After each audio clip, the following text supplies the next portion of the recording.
Well, Chris Roebuck is a Professor of Transformational Leadership at Cass Business School in London, and he joins me now. Afternoon to you, Chris. Afternoon. Let's look at this first of all from a commercial perspective. Yep. Are they right to take it? Are they wrong to take it? Is the bank right to give it?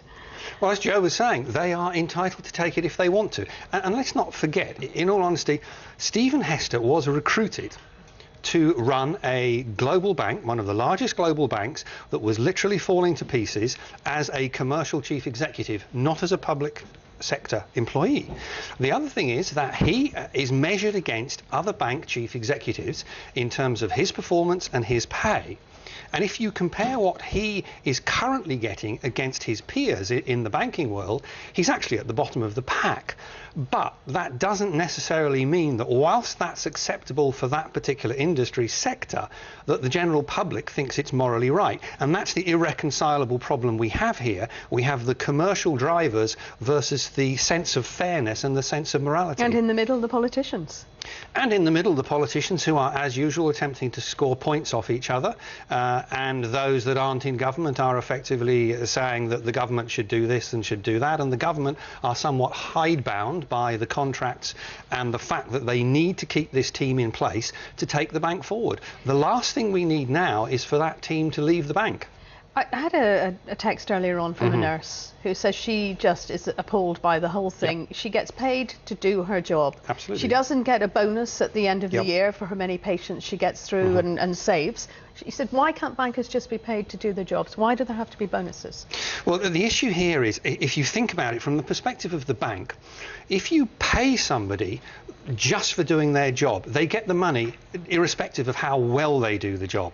If you say, here, you have 50% of the money you're going to get as pay, but the other 50% is reliant on you meeting your objectives, that means there's less risk for the bank, because actually you don't get paid unless you deliver. So a performance then, people perform Absolutely. better if they have a bonus. Absolutely, and these share options are quite cleverly designed. The objective of these share options is to say, if the share price goes up, the organisation must be doing well, and you must have contributed to that. Oh, and by the way, to lock you in for a number of years, you can't touch those for 3 years. So you have to stay around and you have to make the bank perform well. Now that the chairman, though, has handed back or not taken his bonus, where is the moral bar on this? Because this does change the equation somewhat. Well, the interesting thing is, over the last few weeks, and particularly with this incident, what's happening is that the commercial world of banking is now absolutely hitting the moral world of what the public thinks, and somewhere in between the line will be drawn, and certainly the chairman has started drawing that line more towards the moral.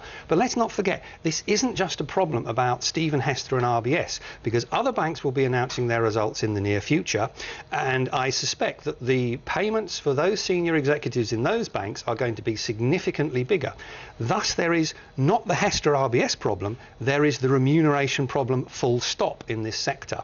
And actually, RBS can't do anything about that. In fact, the British government can't do anything about that, because in London there are 23 international banks, of which only 3 are British. Pay levels in London are determined by those other 20 overseas banks who determine their pay on what's happening globally. And if the British banks don't play along, and if RBS doesn't play along, all it means is that somebody who works for RBS has to walk 50 yards across the street to Deutsche Bank to get more money, and that's not good for British banking. Does that happen, though? Are we seeing, or have you seen, a drain of British banking top executives to foreign banks? Some of the RBS lost quite a lot of people to their foreign competitors when the people in RBS thought that they wouldn't be getting the sort of acceptable market level of pay that they had become used to. And as I say, if that happens, it's not about people moving to Zurich or moving to New York. It's literally about walking out the door from RBS over to Deutsche Bank or UBS. Just briefly before I let you go then, is the government in some ways being held to ransom then over this? There's not a lot they can do, is there? There's nothing really that the government can do in terms of RBS. To be honest, as I say, there's nothing really that RBS can do. This is a global problem, and really the answer lies in the G20, and actually that's why Davos is quite opposite, because to be honest, they should be sitting down and talking and saying, we promised to do something about banking bonuses 2 years ago, and actually we haven't really done much. And why haven't they? Because it's so difficult. Because actually, across the world, Americans tend to get more bonus than base salary than you get in Europe. So if we cut bonuses, the Americans and the Asians would suffer more than the Europeans, and those governments aren't happy to play along. How do you change public perception, though? You can't. Public perception is founded in morality, and the nurse is absolutely right. Something needs to be done somehow. Chris Roebuck, thank you very much. Thank you. Thank you.